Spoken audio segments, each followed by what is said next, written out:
Resumen del libro Esdras, parte número 1. Reconstrucción del templo, capítulos 1 al 6. Introducción. Los primeros 6 capítulos del libro de Esdras relatan un momento crucial en la historia del pueblo de Israel, el regreso de los exiliados desde Babilonia a Jerusalén y el inicio de la reconstrucción del templo.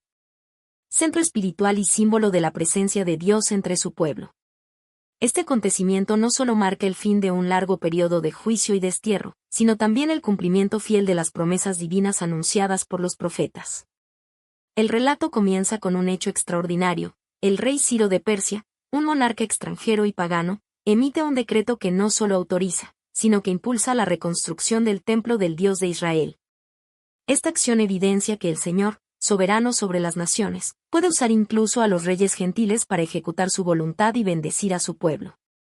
A lo largo de estos capítulos, observamos cómo líderes comprometidos como Zorobabel y Jesúa, junto con los profetas Ageo y Zacarías, juegan un papel fundamental en la restauración espiritual y material de Judá.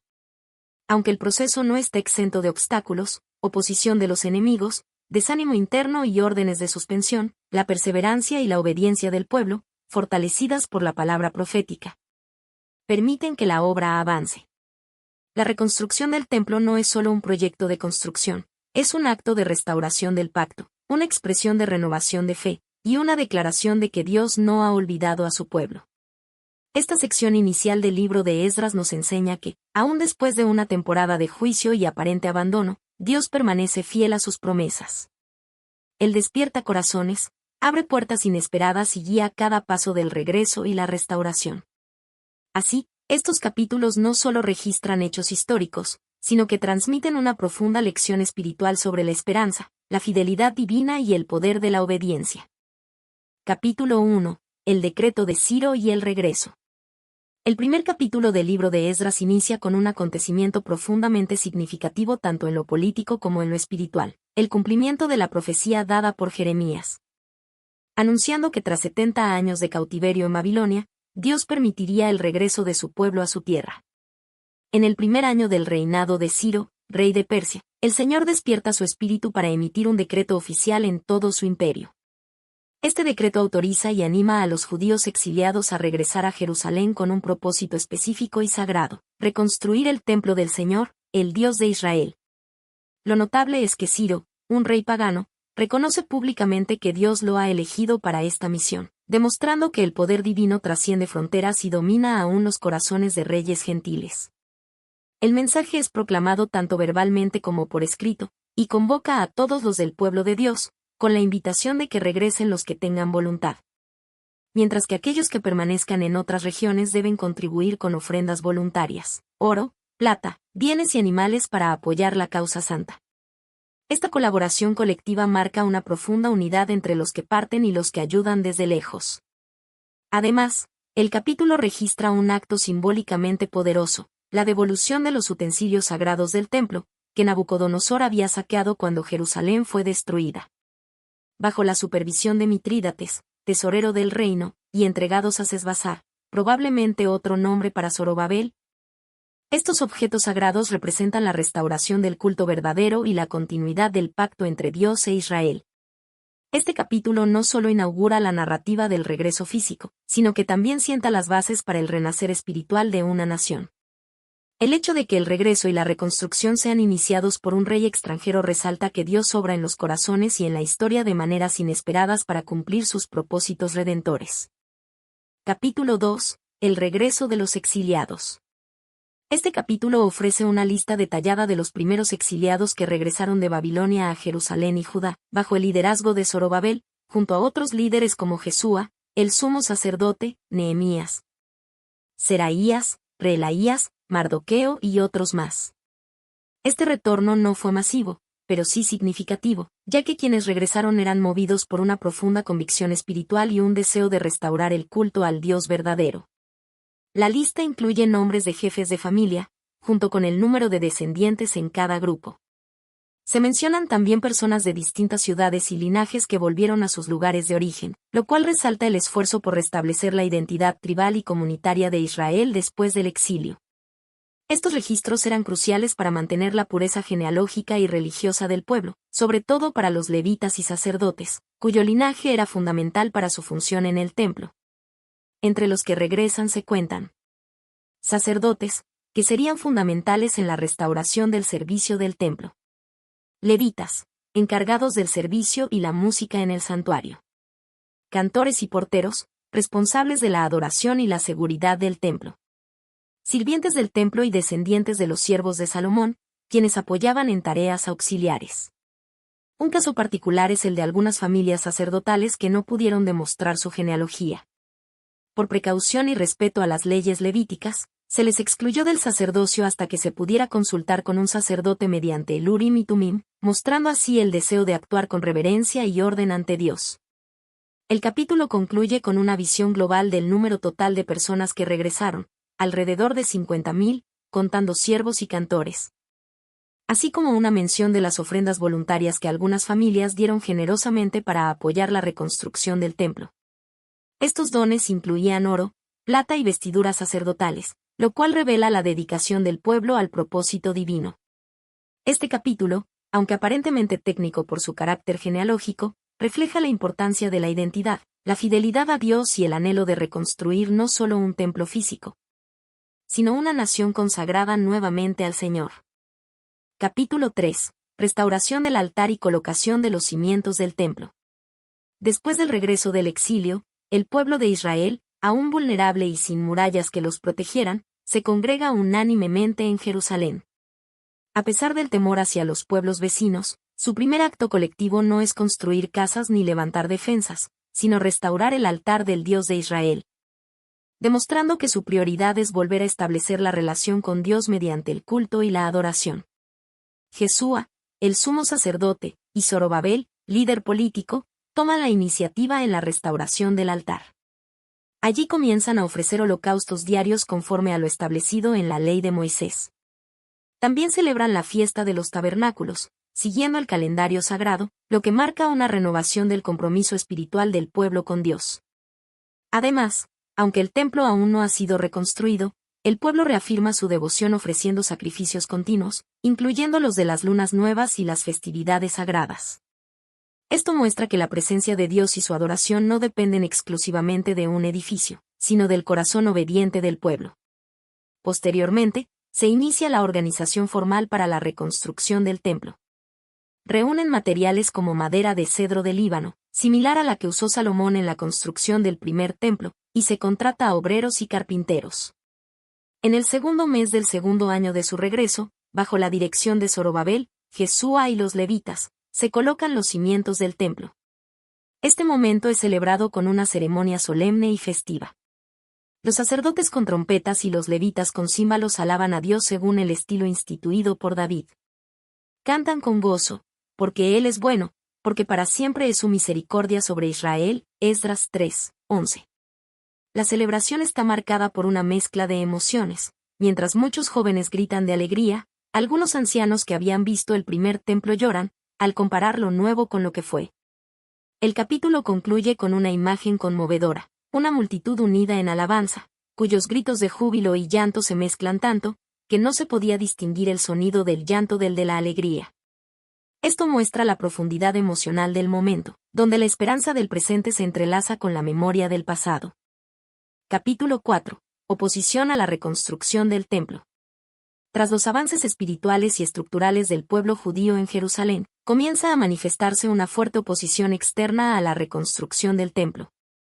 Los enemigos de Judá y Benjamín, probablemente pueblos que habitaban la región tras la deportación del reino del norte, como los samaritanos, ofrecen colaborar en la obra, diciendo que ellos también adoran al Dios de Israel.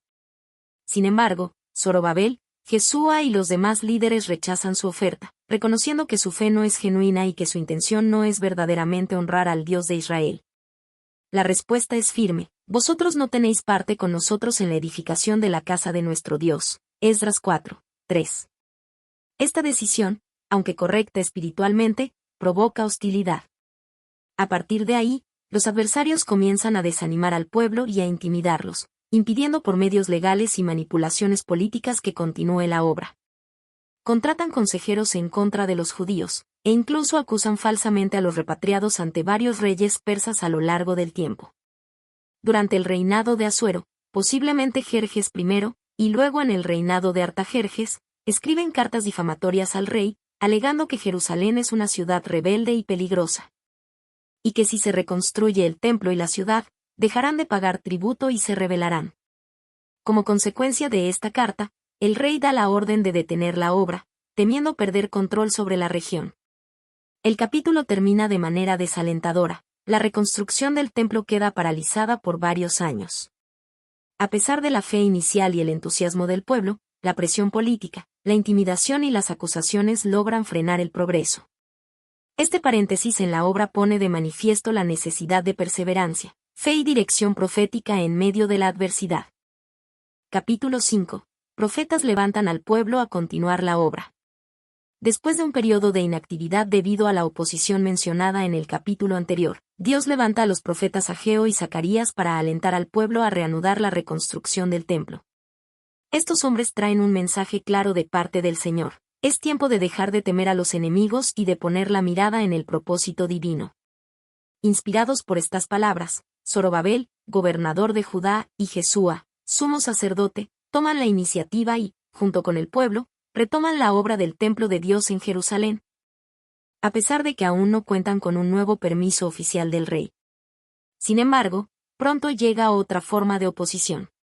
Tatnai, gobernador del otro lado del río, junto con otros oficiales persas, visita Jerusalén y exige saber quién les ha dado autorización para continuar con la obra. Preguntan los nombres de los que están liderando el proyecto, con intención de informarlo al rey Darío. En lugar de retroceder, los líderes responden con fe y claridad. Explican que el templo fue originalmente construido por un gran rey de Israel, pero que debido a la desobediencia del pueblo, fueron entregados en manos de Nabucodonosor, quien destruyó el templo y los llevó al exilio. Ahora, bajo el decreto del rey Ciro de Persia, han regresado para reconstruirlo. Tatnai decide entonces enviar una carta al rey Darío, detallando la situación y pidiendo que se investigue si realmente existía tal decreto de Ciro que autorizara la reconstrucción. El capítulo termina en un punto de espera, en suspenso, mientras se aguarda la respuesta oficial desde el Palacio Real.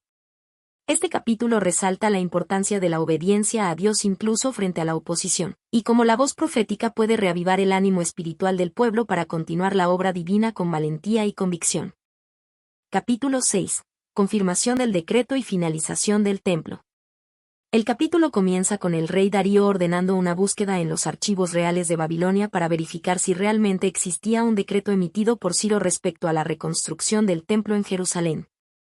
Finalmente, en Ecbatana, una de las capitales del imperio, se encuentra el decreto original de Ciro, que no solo autoriza la reconstrucción del templo, sino que también instruye a que se financie con recursos del tesoro real.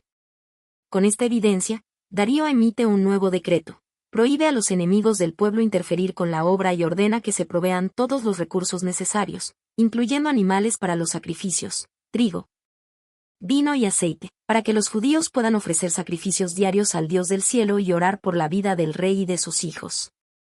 A partir de ese momento, la obra avanza con éxito bajo la guía de Zorobabel, Jesúa y el aliento constante de los profetas Ageo y Zacarías.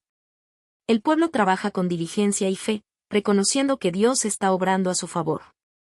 Finalmente, en el 6º año del reinado de Darío, el templo es terminado, aproximadamente en el año 516 a.C., marcando un momento crucial de restauración y esperanza para la nación. Después de completar el templo, los israelitas celebran con gran gozo la dedicación del templo de Dios. Ofrecen sacrificios en abundancia y asignan sacerdotes y levitas según las instrucciones de la ley de Moisés, restaurando el orden espiritual que había estado ausente por décadas. Poco después, celebran la Pascua, con pureza y devoción, no solo los hijos de Israel que regresaron del exilio, sino también muchos que se habían apartado y ahora buscaban al Señor. Esta celebración es una señal clara de renovación espiritual y del deseo sincero de caminar de nuevo en fidelidad a Dios. Este capítulo cierra esta primera parte del libro con un mensaje de esperanza cumplida y fidelidad divina. A pesar de la oposición, los retrasos y las pruebas, la voluntad de Dios prevalece, y el templo, símbolo de la presencia de Dios entre su pueblo, es restaurado como centro de adoración, comunión y renovación. Conclusión. Los primeros 6 capítulos del libro de Esdras nos ofrecen una poderosa lección sobre la fidelidad y la soberanía de Dios. Después de un largo periodo de cautiverio en Babilonia, Dios, en su misericordia, mueve el corazón del rey Ciro de Persia para permitir que los judíos regresen a Jerusalén y restauren su templo. Este regreso no es solo una restauración física, sino también espiritual, ya que marca el inicio de un nuevo capítulo para el pueblo de Israel, uno en el que renuevan su compromiso con Dios. A pesar de los desafíos y la oposición que enfrentan durante el proceso, la intervención divina es clara a través del aliento de los profetas Ageo y Zacarías, quienes inspiran al pueblo a continuar la obra.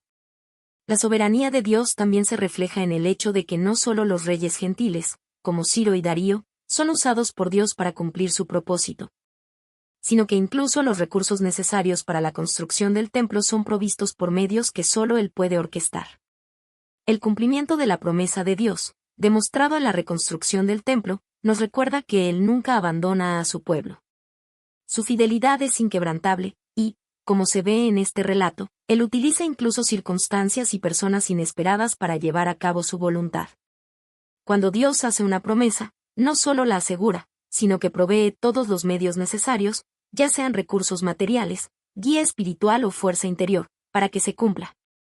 Este capítulo de la historia de Israel también es un testimonio de esperanza para nosotros hoy. Nos invita a confiar en que, en medio de nuestras propias dificultades, Dios sigue siendo soberano y fiel a sus promesas. Aunque los caminos de Dios puedan parecer inciertos o desafiantes en ciertos momentos, siempre podemos estar seguros de que Él está obrando detrás de escena para cumplir su propósito en nuestras vidas, tal como lo hizo con su pueblo en el pasado. Por último, la reconstrucción del templo en Jerusalén es más que un evento histórico, es un recordatorio de que la presencia de Dios sigue siendo el centro de la vida de su pueblo. Nos llama a restaurar nuestra relación con Él y a mantenernos firmes en la fe, sabiendo que, a través de su gracia y poder, podemos experimentar una renovación espiritual duradera.